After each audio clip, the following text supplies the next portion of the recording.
Ugandans have been crying with the issue of sugar. Tumekuwa tunagombana na jirani zetu juu ya majirani wamekataa kuchukua. Marehemu bought some 20,000 from us, 20,000 from us, and the Kenyans have been buying, but there is still a surplus. But you see that it is also an artificial surplus. Ugandans have been crying with the issue of surplus sugar and surplus sugar cane in some parts of Uganda. Why? It is because Ugandans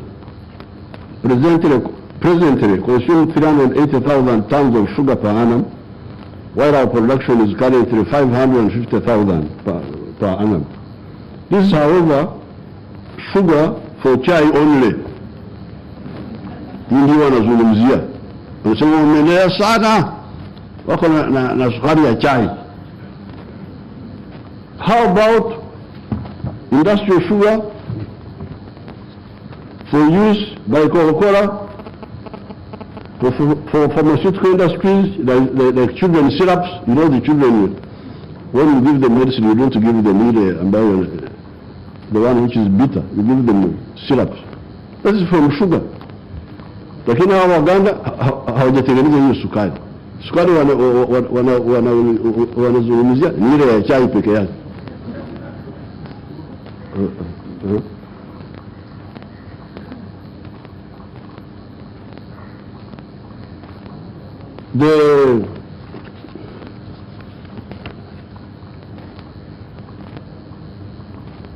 How about industrial sugar for use by Coca-Cola and for pharmaceutical industries? That was none of the business of either the planners in the Ministry of Finance. Our planners also, sijui hapa Tanzania, lakini kule kwetu, these planners in the ministries, that was none of the business of either the planners in the Ministry of Finance and Planning, and also unplanning. I think they should also add the word. They should add the Ministry of Finance and Planning and unplanning. That would be more accurate. Because if you are planning, why don't you see this? Kama sukari ya chai imeongezeka. Na pale jirani kuna kiwanda cha Coca-Cola which is importing industrial sugar.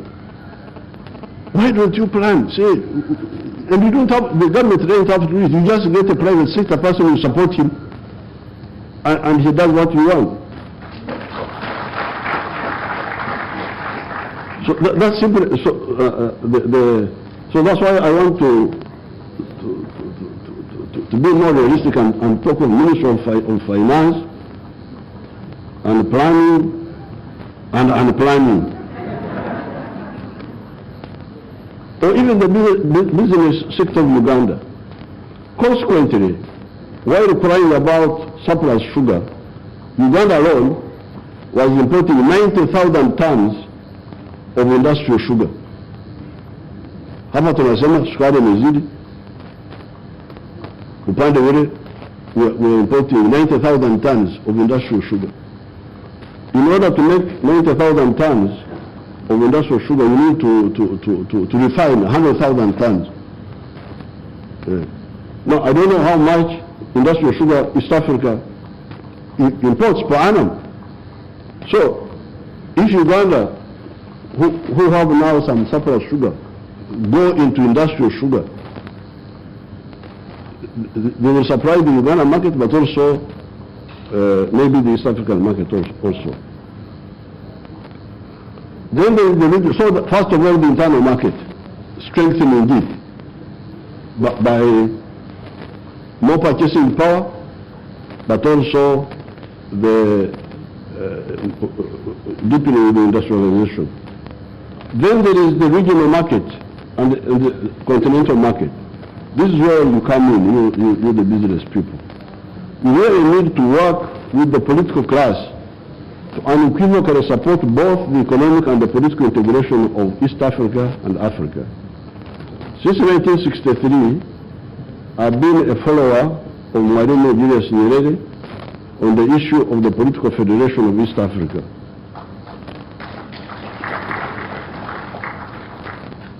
My staff later on will give some newspaper which I had sent one to Marehemu.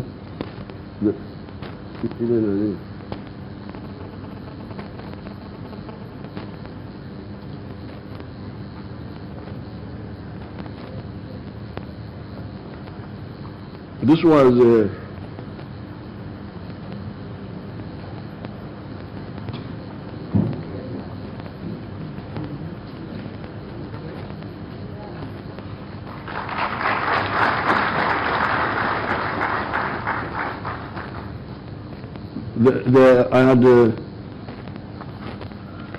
they will give you a copy. That paper was 1963.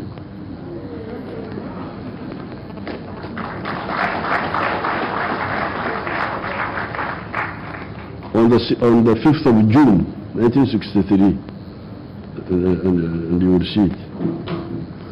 A federated East Africa would create a united market for the businesses of 200 million people, who will be 401 million by 2050, according to the UN.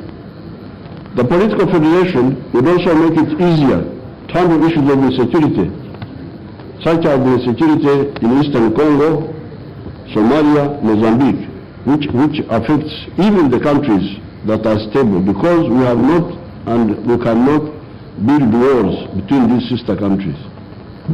Moreover, East Africa is quite homogeneous around the language of Swahili, on top of the shared heritage of the Bantu, Nilotics, Nilo-Hamitic, and Cushitic peoples of this area. Last night, Her Excellency talked of Mtungamo of Bharamura, I think, that area. But the district where I was born in Uganda is called Mtungamo, in Uganda. And it is from the verb kutungama, when you go up. I think Swahili will say kupanda. Lugha za kule kwetu kupanda is kutungama. When you go down, is a kushuma. I think that's how we have got to Rusumo. You know that Rusumo, the other one in Burundi, Rwanda there, Rusumo, when you are going down, Okshuma, when you are going down. So, hawa ni watu wa, sisi ni watu wa moja. It is these similarities and ancient linkages that should enable East Africa to achieve maximum unity in the form of political federation and economic integration. Then we go to the CFTA, the Continental Trade Area. I do not agree with Muammar Gaddafi, nor with Nkrumah Osajefo, nor did Mwalimu on the issue of one government for the whole of Africa.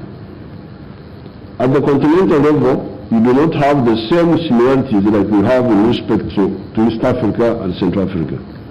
We may even have some irreconcilable contradictions that would not permit the maximum level of integration.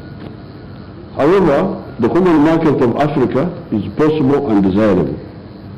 It would give business a market of 1.4 billion people today that will grow to 2.5 billion by 2050. The two levels of integration, political and economic for East Africa as well as economic for the whole of Africa, will create a bloc with which we can negotiate durable market access internationally with the USA, China, EU, Russia, India, Japan, Indonesia, etc. Remember, the world is Mpankuwe. Give me so that I give you also. Reciprocity. Why all those efforts? Why do we, the freedom fighters, who have been following Mwalimu since the 1960s, why do we insist on this? Why do we continue talking about this? It is on account of our search for prosperity. If the African societies are going to be prosperity, how will they be prosperous? They can be prosperous through business. Business, what does business need? Market. How do you get the market?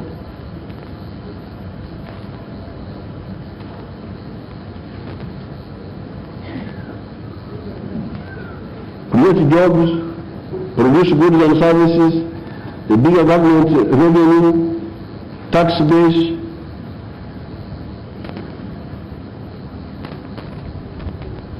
strategic security, and strategic security, strong armies that are able to ensure security and defend us against any and all enemies of whatever potential, taking advantage of our similarities, linkages, and the common history. In my view, this is part of the historical mission of the genuine business class of Africa. Otherwise, if we build a Latin America instead of the United States of America in Africa, we shall condemn our children to the sort of miseries you see in Latin America and even the Middle East, not to mention the harvest time for problems in Africa of today: Mali, Burkina Faso, Libya, Central African Republic, Somalia, Eastern Congo, Mozambique, etc. When we talk of business class, of the middle class, of the bourgeoisie, we should not forget that some of the middle class groups play a parasitic role in backward economies. China has within 70 years gone from being number 56 in the world in 1951 in the size of its economy to being number 2 today on account of the accuracy in analysis of its leaders of this issue of the middle class and also of other issues. Both Mao Zedong and Deng Xiaoping correctly disassembled the middle class into 4 types, if I remember correctly. When you say wafanya biashara, au wafanya biashara wa aina gani? Kwa sababu wafanya biashara wengine ni wazuri kwa afya ya economy ya uchumi wa nchi, wengine ni wabaya. These were the national bourgeoisie, the comprador bourgeoisie, the petty bourgeoisie, and the bureaucratic bourgeoisie. Of all these, the post-bourgeoisie were the national bourgeoisie, that part of the middle class that works to retain blood in Uganda and also to get blood from other countries, legitimately and equitably to strengthen our economy. These are commercial farmers, manufacturers, service providers for activities that either substitute imports or promote exports. The bad elements are the comprador bourgeoisie, those who work for foreign interests in our economies in lines of business such as economies could take up. These are mainly importers, commission agents, etc. A commission agent iko hapa kuuza bidhaa za wengine. How will he help our economy? The other dangerous group are the bureaucratic bourgeoisie, e.g. the civil servants. These are divorced from production but are paid by the government and never bother to find out how the government gets the money, nor do they care about the rest of the citizens since they are paid whatever happens. The middle class we need are the national bourgeoisie, the commercial farmers, the manufacturers for import substitution, export promotion, and service providers that either save or earn foreign exchange. Coming to the East African oil pipeline and the business opportunities it offers, I first declare that I have never been intoxicated by oil. Uganda discovered petroleum in 2006. It is now 15 years, but the oil has not been pumped out of the ground. Yet the economy of Uganda is growing. Japan is the 3rd richest country in the world, but it has no oil, no minerals, and no agriculture. It relies on the brains and the skills of its people. So is South Korea and even China. This is not to say that the oil of this region is not important. Oil has been important and will continue to be important. Oil transformed the very poor countries of North Africa and the Middle East into very affluent societies on account of the petrodollars that started flowing in that area following the Gaddafi's activism for higher oil prices and the Arab-Israeli war in 1973. There is now awareness that some uses of petroleum generate gases that create a blanket effect in the atmosphere that warms the temperature of the globe, melts the ice sheet and the glaciers, and causes the seas to rise and unpredictable rain patterns. That, however, is not the fault of oil. It is the fault of the misusers. Uganda, therefore, supports the movement towards cleaner energy sources, hydro, solar, wind, geothermal, and even nuclear, and we are preparing for all. 2 points are, however, clear. First of all, we shall use fossil energy for another 40 years. So you don't have to worry that the oil is about to run out of demand, because as I will show, there will always be demand for oil. In fact, although I'm never an opportunist, I cannot avoid noticing an opportunity for some of us that have entered the nightclub when the notice for banning nightclubs was proclaimed. New nightclubs goers will not book in, and hence we shall have the nightclubs to ourselves. You see, this campaign against oil is actually good for us, because many companies are fearing to invest in new oil ventures. But for us who are already there in the nightclub, since oil is still demand, the price is now going up. I think it has now gone to $83.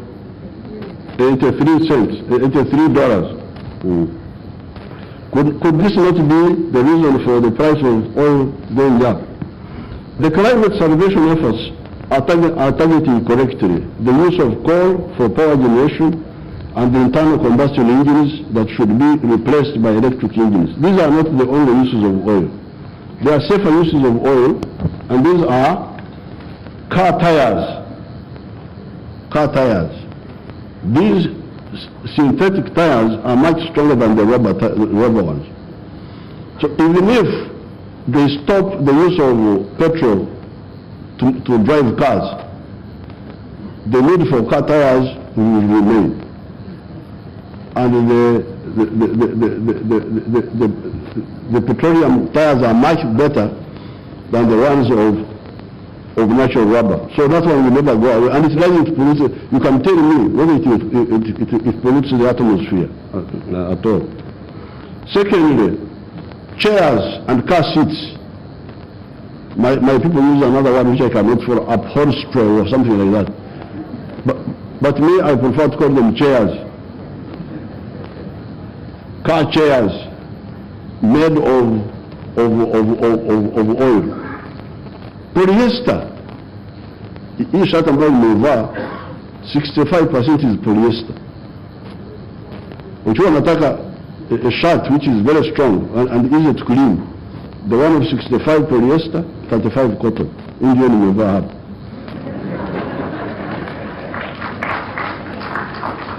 So the demand for polyester will not go away and should not go away, and it's not a problem to the environment. Nasikia madawa, medicine, that also oil is used in medicine. I don't know how. I've never taken any oil for medicine, but bitumen, asphalt, kupiga lami, hizi lami. Cosmetics, detergents, packages, kufunga vitu.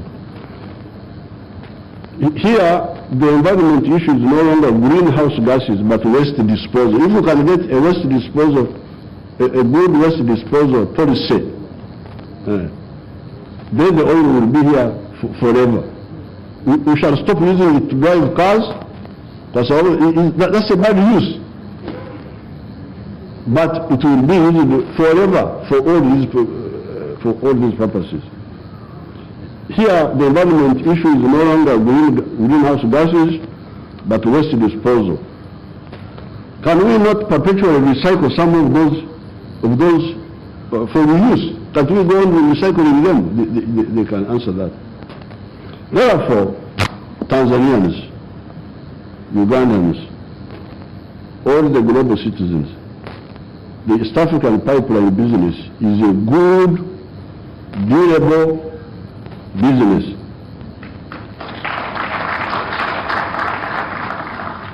It will create jobs during construction. Last night at yesterday in the press conference, we saw that the pipeline would take $1.3 billion, but 600 million of that is for the construction. And then the other 270 something is on the factory which they will put in Uganda to heat the sections and so on. And then internal transport. So almost 900 million will be spent, mainly in Tanzania actually, because the portion of Uganda is small. But I don't mind because many of my relatives are in Tanzania, so.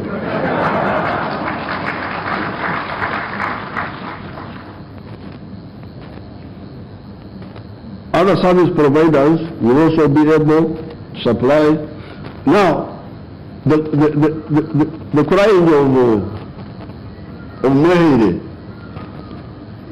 you see, I don't want to divert myself, but what he's talking about is the enclave economy. In Uganda, with these wonderful people, some of them are here, the politicians, forget about the civil servants, those ones are out of the question.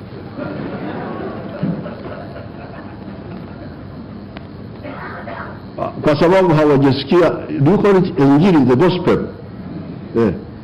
Hawa watumishi wa serikali hawajasikia injili ya ukombozi.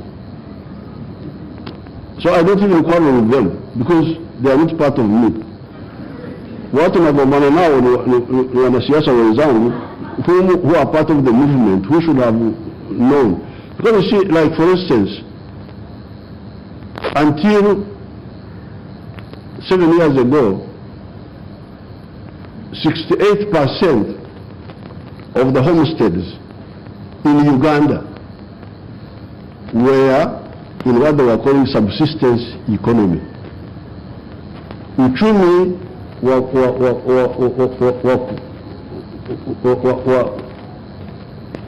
to produce for the stomach only. Uchumi wa kuzalisha mali ya tumbo peke yake. 68%. So when you see these people, when you're a minister, when you have what, they have got 68% of their people. Wanatumikia tumbo peke yake. So what this young man is saying, this Yoweri is the son of my schoolmate. If 68% of the people are out of the economy, out of the money economy, then what do you expect? What that Stanbic Bank should be working for? Okay, work for oil, all right. But also work to get the 68% into the money economy. That's what we should be working about. So when this young man comes here, pension funds in California, I don't know where. Now, because of my struggle with these people, I had to involve the army. The army, chukua mbegu kwa wale watu ambao wanalala, waanze kulima kahawa. Because of that struggle now, recently, they brought a new, you call it takwimu? Is it called takwimu? Statistics. They brought a new takwimu now. Manyumba, these are households. Manyumba ambayo bado yanalala ni 39 kwa 100 from 68. You can imagine. Up to 2013 when I involved the army, 68% of the Ugandans were just watazamaji wa mpira. As far as the economy is concerned. So now how can you bring in pipeline, what? But how will they come? They're outside. You should bring them in. That's why I have to involve in the army to kuchukua mbegu ya kahawa, ya matunda. We call it Operation Wealth Creation. That's how we were able to bring the watazamaji from 68% to now 39%.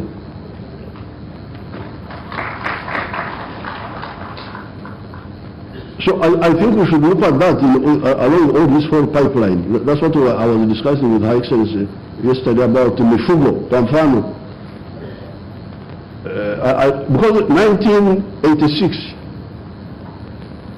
Uganda walikuwa wana kampuni yao ya taifa ya maziwa. Walikuwa wananunua unga ya maziwa kutoka Denmark. Wanaleta unga ya maziwa, fika pale Kampala, wanaweka maji ya Victoria, wanapaka chapa, Uganda Dairy Corporation. The only Ugandan thing there was maji.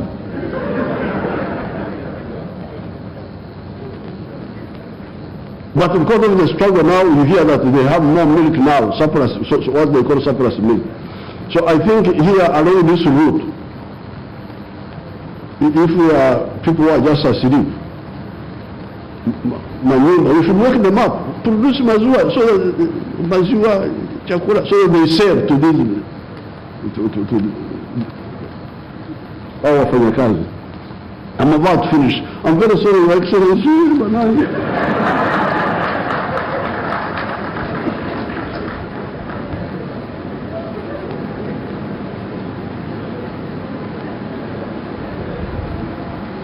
unlike Japan or Korea or other service providers, we also be able to supply those who work in the oil sector, e.g. hotels, transport, food supply, etc.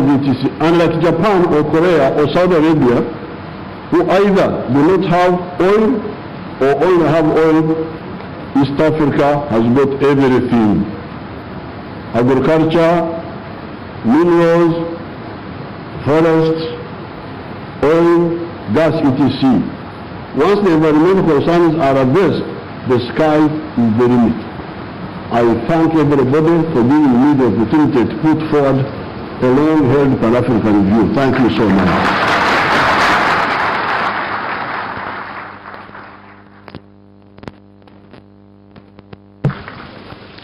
Asante sana Mheshimiwa Yoweri Kaguta Museveni, Rais wa Jamhuri ya Uganda.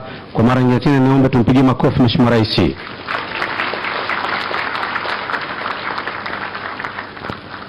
Kwa heshima na taadhima, sasa ni kuomba Mheshimiwa Samia Suluhu Hassan, Rais wa Jamhuri ya Muungano wa Tanzania, ili nawe uweze kuzungumza na hadhara hii ambapo ndio tutakuwa tunahitimisha ratiba yetu kwa siku ya leo.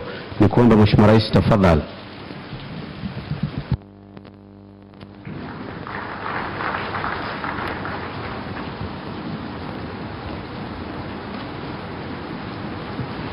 Na kushukuru MC. Ndugu zangu washiriki, baada ya lecture ile ya General Museveni, nadhani nitasema kipi kipya, lakini kwa sababu nimeitwa ngoja niongee. Mheshimiwa General Yoweri Museveni, yesterday you were my brother, today you are a general.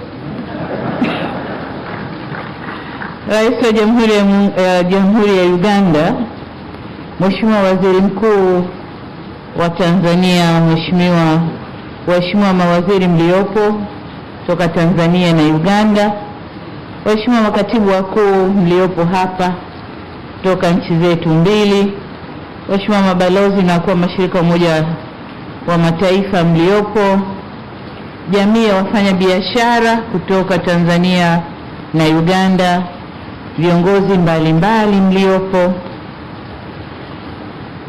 wanahabari, mabibi na mabwana, na wasalimu kwa jina la Jamhuri ya Muungano wa Tanzania, na wasalimu kwa ushirikiano na Uganda. Your Excellency, allow me at the outset to express my gratitude to you Your Excellency, for taking time out of your busy schedule to be here today to participate in this business symposium, which focuses on the progress and development of the oil and gas sector, including the ECO project, as well as discussing the mechanisms and conducts business is being done in our two countries and how to promote it. Your Excellency, the President, I would like also to extend my appreciation for the organizers of this event, both from the government and the private sector. The event of this kind brings synergy between our two governments and the private sector community, who are part and parcel of our overall mission to have an equitable and developed society.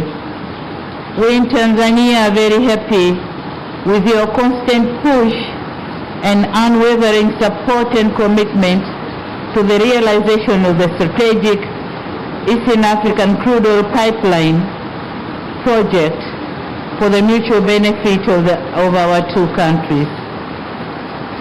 Your Excellency, as you are aware that over the years our countries have enjoyed excellent bilateral relations that have enabled close cooperation in various bilateral interventions.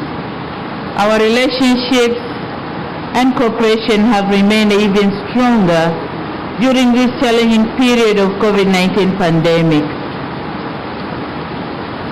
Your presence here today displays a gesture of overcoming the impossibilities towards realization of socio-economic development in our two countries.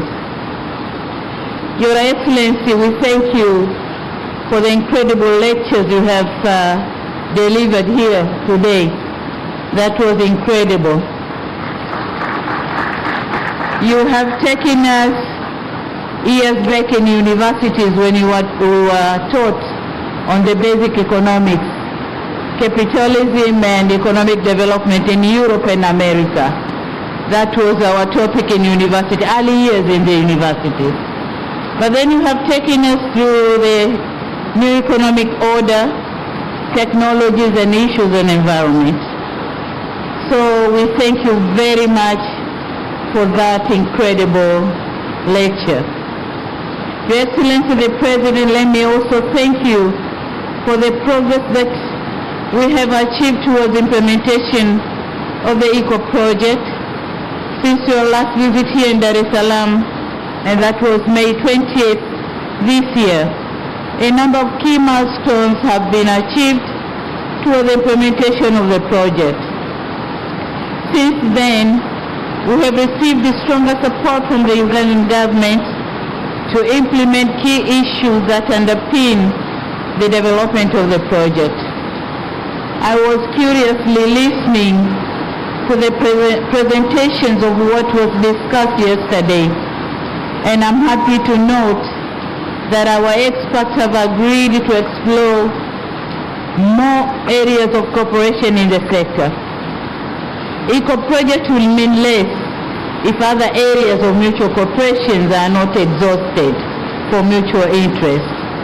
So we are very happy, and I heard my Minister for Energy talking about the gas pipeline to Uganda, but also the LNG project here in Tanzania, which is going to add value to the ECO project. So thank you, the symposium members, for your meaningful discussions. I also wish to note that delegates who are acquainted with the opportunities this project presents in both countries. Therefore, it is my humble request to all delegates from the private sector to see those opportunities for the benefits of our country. It is your time, and I report it is your time. You must be up for the opportunities. Our two governments are doing everything possible to make sure that the state and local communities benefits from presence of the ECO project and other projects as I have mentioned them. Mheshimiwa Rais, katika kukuza ushirikiano katika sekta ya mafuta na gesi, napenda kuwaarifu na kuwafahamisha wawekezaji na wafanyabiashara hususan Uganda kwa Wizara ya Viwanda na Biashara kupitia Taasisi ya Utafiti na Maendeleo ya Viwanda TIRDO ina uwezo wa kutoa huduma mbalimbali za kibobezi ikiwemo kufanya ukaguzi katika vifaa, bomba ya kuhifadhi na kusafirishia mafuta na gesi kwa kutumia non-destructive test, yani NDT, na inayoharibu destructive test. Kuchomelea ambako kwenye sekta hii ya mafuta na gesi kunahitaji weledi na umakini wa hali ya juu wakati wa ujenzi, usimamizi na marekebisho. Nimefahamishwa kuwa usafirishaji wa mafuta yaliyochakatwa katika mabomba yanayopita kutoka nchi moja kwenda nchi nyingine yatahitaji kukidhi vigezo na viwango maalum, ambapo serikali imeiwezesha TIRDO kuwa na vigezo hivyo. Aidha, TIRDO inatoa huduma ya mafunzo ya ufundi wa kitaalamu kwa wachomeaji, yani certification of professional welders, ambapo wahitimu wataweza kutambulika kimataifa katika shughuli za kuchomea vitu mbalimbali ikiwemo vifaa vya mafuta na gesi. Na ni matumaini yetu kwamba kile kiwanda cha Igunga watakao kwenda kufanya kazi pale ni mafundi waliofundishwa na TIRDO. Na hapa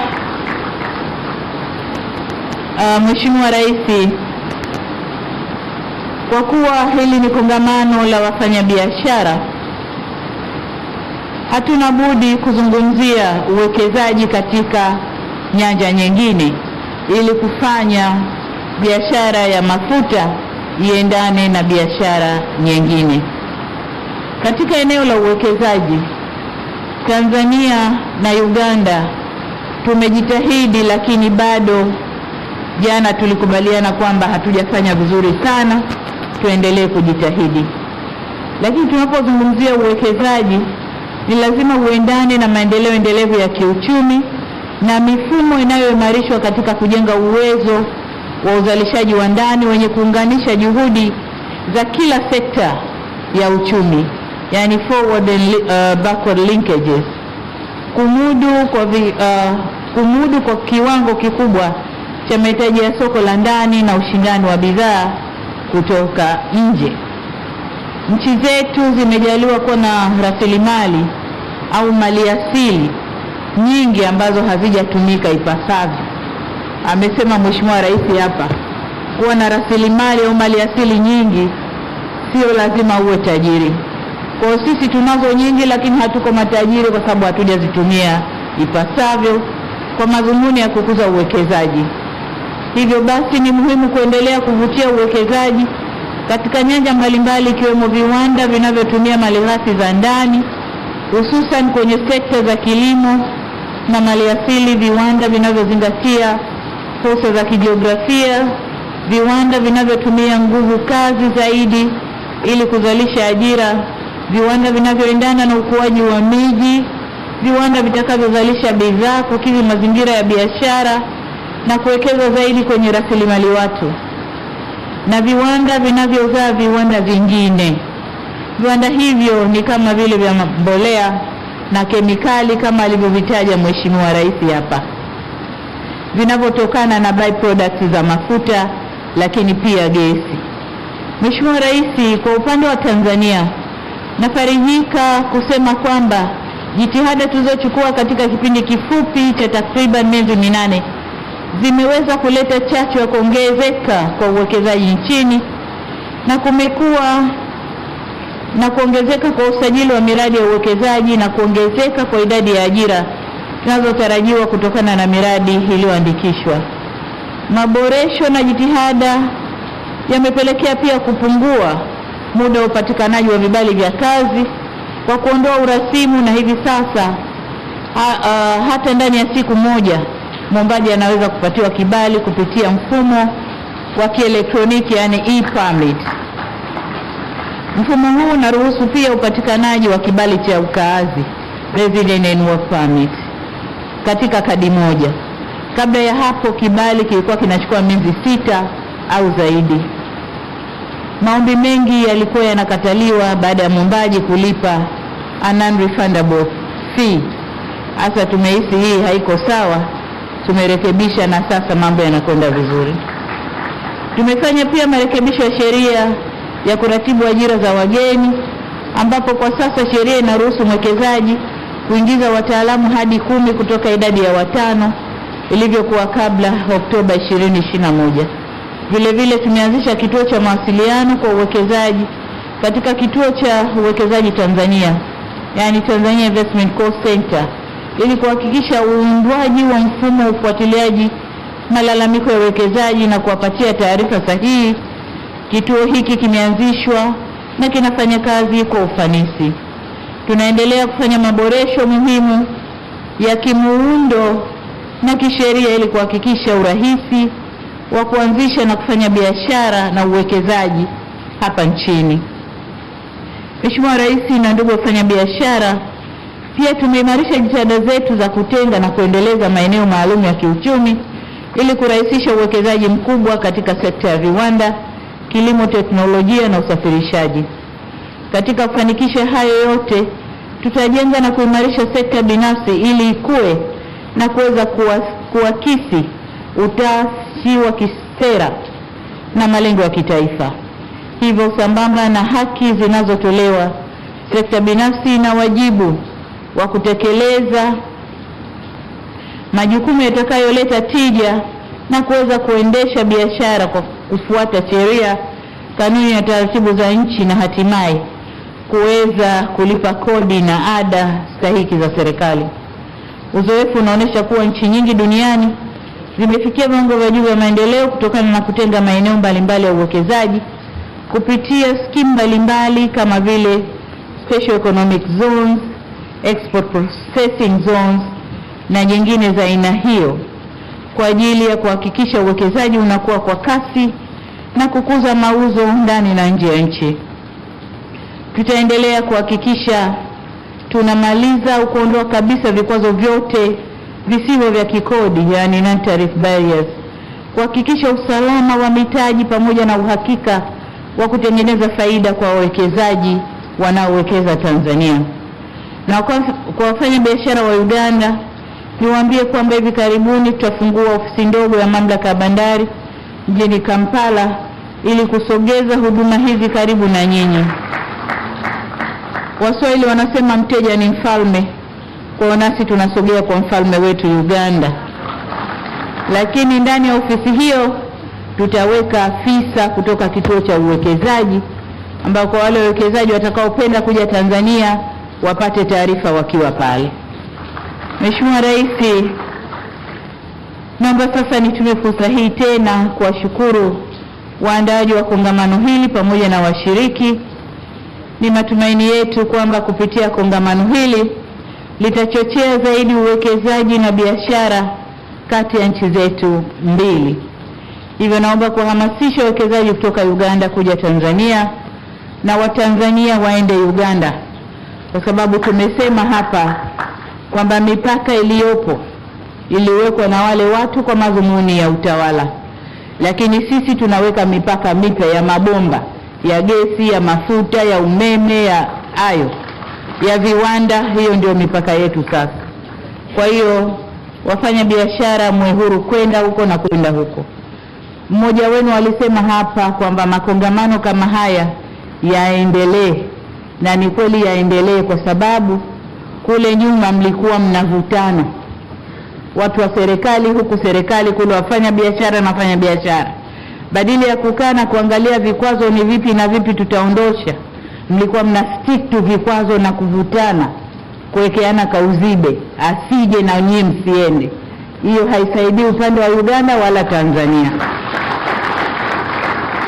La maana ni kuondoa vikwazo na wote tukasonga mbele.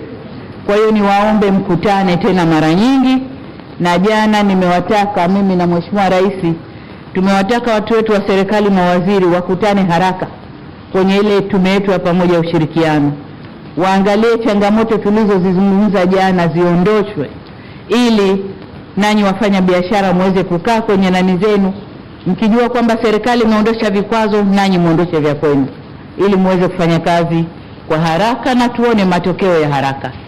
Wafanya biashara wa Tanzania ni mashahidi. Tulikuwa tunavutana hapa na Kenya, kila kinachokwenda hakipiti, hiki hakipiti na huku hakipiti, kule wakizuia, na mkuu wa mkoa wetu naye asema kuanzia leo hakipiti. Lakini tulikaa tukaelezana ukweli, tulikuwa tunachomeana kuku mipakani, dhambi tupu, viumbe wa Mungu, na mwaga petroli mnachoma, haikuwa na maana. Lakini tumeondosha vikwazo, sasa biashara imekuwa mno. Ukiangalia figa za biashara Kenya na Tanzania imekuwa mno. Tunataka biashara ikakue kwa upande wa Uganda pia, ikakue kwa upande ule pia. Mheshimiwa Rais amesema hapa, aliomba sisi tununue sukari kwake, lakini walisikia statement za waziri wetu kwamba hatutanunua, hatutakubali. Sasa that was nonsense. Mheshimiwa Rais, tutanunua sukari kutoka Uganda. Ndugu zangu, baada ya kusema hayo, niwashukuru na nimshukuru sana Mheshimiwa Rais kwa kuja kukubali kuwa nasi katika kongamano hili. Tunamshukuru kwa mambo mengi aliyotueleza. Kuna watoto wadogo wengi hapa ambao hawakupitia yale ambayo ameyaeleza, leo wameyajua. Naomba wote tukafanye kazi kwa pamoja, tuendeleze nchi zetu. Asanteni sana na Mungu awabariki. Asante sana. Asante sana Mheshimiwa Rais kwa hotuba hiyo. Naomba kwa mara nyingine tena tumpigie makofi Mheshimiwa Rais tafadhali. Mheshimiwa Rais, Mheshimiwa Marais, kwa niaba ya wafanyabiashara wa pande zote mbili, nichukue fursa hii kuwashukuru kwa kutenga muda wenu kwa kushiriki katika hafla hii ya ufungaji wa kongamano la wafanyabiashara wa Tanzania na Uganda. Na kwa hotuba hizo basi, Mheshimiwa Rais, nina heshima sasa kusema kwamba ndio imetimisha hafla yetu kwa siku hii ya leo, na na heshima kuweza kuwaruhusu kuendelea na ratiba nyingine. Nashukuru sana na asanteni.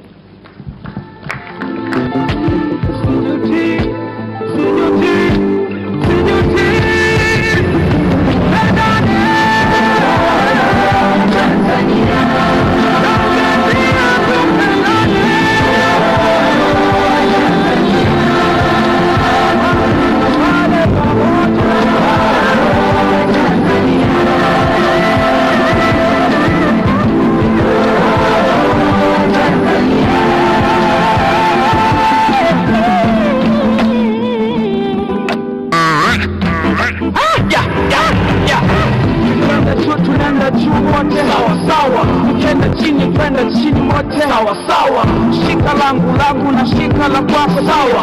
Changu kwanza tukizako kanazo, mimi kando na maneno ndo mpango. Tukaweze kwenda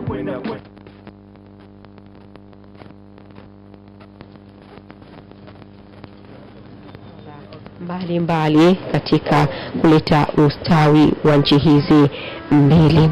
Lakini pia ameshukuru elimu iliyotolewa na Rais Yoweri Museveni wa Uganda, ambaye ameeleza kwa kina kuhusiana na maendeleo ya binadamu toka katika zama hizo za mawe. Ni kwa kiasi gani binadamu aliweza kupambana na mazingira yake na kuweza kutengeneza teknolojia mbalimbali ikiwemo moto, lakini pia kwa sasa hali ilivyo, teknolojia imekuwa na imeweza kumrahisishia binadamu kuweza kufanya masuala mbali ya kumletea maendeleo. Lakini pia amezungumza vitu vingi kuhusiana na swala la kuwepo kwa rasilimali, lakini rasilimali zipo, ni kwa kiasi gani rasilimali hizo zinaweza kutumika kwa wananchi wa eneo husika kuweza kuwakwamua kiuchumi, kwa sababu kuna maeneo mengine ya rasilimali lakini watu wake ni masikini. Na tukirejelea nyuma kwa kile ambacho kimezungumzwa na mwenyekiti wa TPSF nchini Tanzania, Bi Angelina Ngalula, ambaye naye amezungumza yale ambayo yalifanyika katika kongamano hili la wafanyabiashara kati ya Tanzania na Uganda, hususan katika swala la mafuta na gesi. Kikubwa ambacho amesisitiza swala zima la kampuni sasa ambazo zitakuwa zimeshinda ile zabuni ya kuweza kusambaza bidhaa mbalimbali ikiwemo chakula, kuhakikisha kwamba zinazingatia masuala ya ubora. Lakini pia ushirikiano kati ya serikali na sekta binafsi ni muhimu zaidi katika kulifanikisha hili, lakini pia kuendelea kujengea uelewa kwa hii kada ya wafanyabiashara ambao watashiriki kwa namna moja ama nyingine katika kukamilisha mradi huu wa bomba la mafuta kutoka Hoima nchini Uganda hadi Tanzania. Lakini pia kuna changamoto mbalimbali ambazo zimejitokeza